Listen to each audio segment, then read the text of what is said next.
नमस्कार मित्रांनो, अस्सल हाताची चव या मराठी यूट्यूब चॅनलमध्ये तुम्हा सर्वांचे स्वागत आहे. तर आजच्या व्हिडिओमध्ये आपण बघणार आहोत मसाला वांगे. त्यासाठी इथे मी 4 वांगे स्वच्छ धुवून घेतले आहेत व ते अशा प्रकारे त्याचे काटे ते काढून साफ केले आहेत आणि 4 फोडीमध्ये असे विभागले आहेत.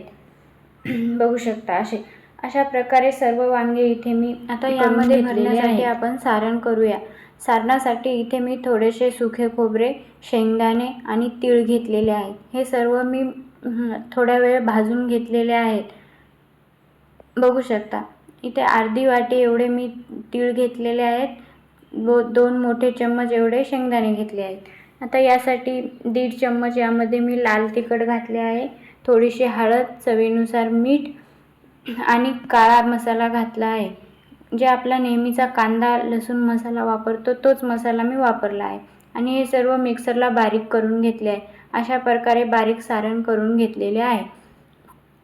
आता यामध्ये ग्रेव्हीसाठी मी एक मध्यम आकाराचा कांदा, एक टोमॅटो, 7-8 लसणाच्या पाकळ्या व अद्रक घेतली आहे.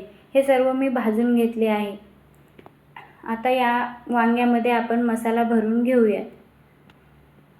अशा प्रकारे मी सर्व वांग्यांमध्ये मसाला भरून घेतलेला आहे. बघू शकता आता सर्व प्रकारे हे तयार आहे आणि हे उरलेले सारणही आपल्याला लागणार आहे. कढईमध्ये थोडेसे तेल तापवले आहे. त्यामध्ये 1 चम्मच मोहरी, 1 चम्मच जिरे घातले आहे.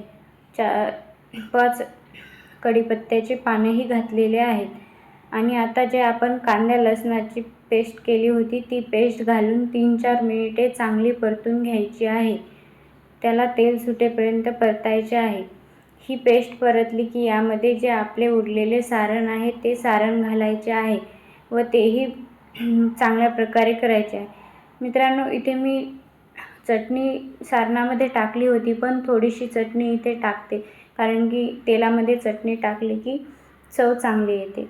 आता हे सारणही 4-5 मिनिट चांगले परतवायचे आहे. आता हे सारणाला चांगले तेल सुटले आहे. आपण तयार केलेली वांगी घालून यामध्ये ती 7-8 मिनिटे शिजवून घ्यायची आहे. अशी वांगी शिजवली की आपल्याला पाण्यामध्ये जास्त वेळ शिजवायचं काम नाही व चवही चांगली लागते, म्हणून अशी 7-8 मिनिटे ही वांगी शिजवून घ्यायची आहे. बघू शकता आता 7-8 मिनिटे ही वांगी चांगली तेलामध्ये शिजलेली आहेत.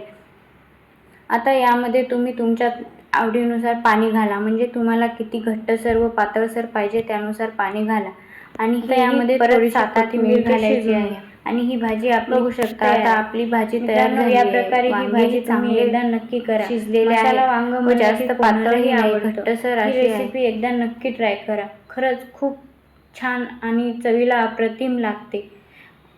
आणि व्हिडिओ आवडला असेल तर एक लाईक, शेअर, कमेंट नक्की करा.